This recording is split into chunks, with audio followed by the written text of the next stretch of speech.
Hello everyone, আসসালামু আলাইকুম। Welcome to my YouTube channel and Facebook page. আমি মিম। আজকে তোমাদের সাথে আমি এই সিম্পল একটা আই লুক প্লাস বেসিক মেকআপটা করে দেখাবো। যারা একদমই বিগিনার রয়েছো, খুব ঝটপট করে মেকআপ করতে পছন্দ করো বা করতে চাও, তাদের জন্য আজকের ভিডিওটা। সো আজকে আমি যে মেকআপটা করে দেখাবো এটা হচ্ছে সম্পূর্ণ করতে তোমাদের প্রায় 10 থেকে 15 মিনিটের মতো সময় লাগবে। সো ফার্স্টে আমি আমার আইব্রোটাকে আর্ট করে নিব, দেন আমি একটা বিউটি ব্লেন্ডার দিয়ে কনসিলার সেট করে নিব। তারপর আমি ঠিক এরকম একটা ফ্লপি ব্রাশ নিয়ে এই পাশের আই লুকটা আমি আগেই অফ ক্যামেরায় করে রেখেছিলাম। আমি ফার্স্টে একটা হালকা গ্রিন কালার নিব, বলতে গেলে টিয়া কালার বলে, আমি আমার ভাষায় কথা বলছি, তোমরা কি কালার বলো আই ডোন্ট নো। সো এই তো আমি এখানে একদমই হালকা একটা গ্রিন কালার নিচ্ছি, তারপর একটা ডার্ক গ্রিন কালার, আর একদম ডার্ক যে গ্রিন কালারটা এটার সাথে আমি ব্ল্যাক মিক্স করে দেন ইউজ করছি। এখানে মিডলে কাজলটাকে দিয়ে কাজলটা আমি গ্রিনের সাথে খুব ভালোভাবে ব্লেন্ড করে নেব।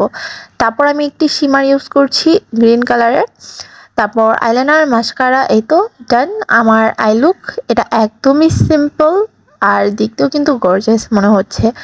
তো তারপর আমি এখানে একটা ময়শ্চারাইজার ইউজ করছি, প্রাইমার ইউজ করছি। এখানে আমি ইভারলি এই প্রাইমারটা ইউজ করছি, এটা খুবই ভালো একটা প্রাইমার।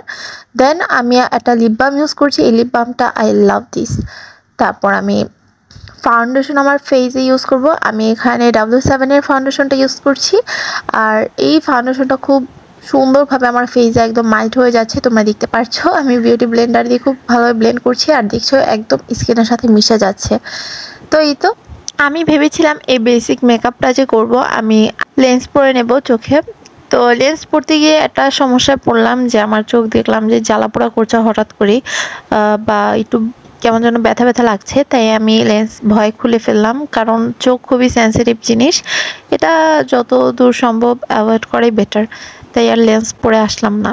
কনসিলার দিব, এখানে কনসিলার আমি চোখের এই পাশে দিয়ে নিব, তারপর নাকের এখানে দিব, কপালে দিব, ঠোঁটের দুই পাশে দিব। তারপর আমি বিউটি ব্লেন্ড দিয়ে ঠিক এটাকেও ব্লেন্ড করে নিব খুব সুন্দরভাবে। এরপর কম্প্যাক্ট পাউডার দিয়ে আমি খুব ভালোভাবে পাউডারটা দিয়ে ফাউন্ডেশন প্লাস কনসিলার খুব ভালোভাবে সেট করে নিব। বেশ করে যে পাশে আমার ঘামে, যেমন নাক, কপাল, চোখের নিচ, এগুলো একদম বেশি ঘেমে থাকে ঠোঁটের পাশে, তো এগুলো খুব ভালোভাবে আমি পাউডার দিয়ে নিব। অনেকে দেখে যে ফাউন্ডেশন মুখে খুব ভালোভাবে সেট হয় না, তাদেরকে বলবো তোমরা চাইলে সেটিং স্প্রেটা ব্লেন্ডারে একটু স্প্রে করে নিতে পারো, তাহলে কিন্তু তোমাদের যে বিউটি ব্লেন্ড রয়েছে সেটা দিয়ে খুব ভালোভাবে ব্লেন্ড হয়ে যাবে ফেসে। তো এই তো তারপর আমি আমার নোজটাকে কন্ট্রোল করে নিব অ্যান্ড ফেসের দুই পাশে কন্ট্রোল করে নিব। ব্লাশ ইউজ করছি, হাইলাইটার ইউজ করছি, আর এই হাইলাইটার পিগমেন্ট এত সুন্দর, তোমরা দেখছো আমার কাছে খুব ভালো লাগে, বাট এটা না একটু পর ব্যানিশ হয়ে যায় কেন জানি, তারপর আমার আবার রিপ্লাই করতে হয়। তো এই তো ডান। আমি এখানে আর একটু গালের মধ্যে হাইলাইটার দিয়ে দিচ্ছি। আমার বেস মেকআপ ডান, প্লাস আমি এখানে একটা লিপস্টিক কোনটা ইউজ করব বুঝতে পারছিলাম না, দেন আমি দুইটাই মিলিয়ে দিচ্ছি, একটা নোট প্লাস একটা রোজ কালার বলতে গেলে। এই তো কেমন হয়েছে আজকে বেসিক মেকআপ প্লাস আই লুকটা তোমরা নিচে কমেন্টে জানাতে পারো। এই ছিল আজকের ভিডিও। সবাই ভালো সুস্থ থেকো। টিল দেন, আল্লাহ হাফেজ।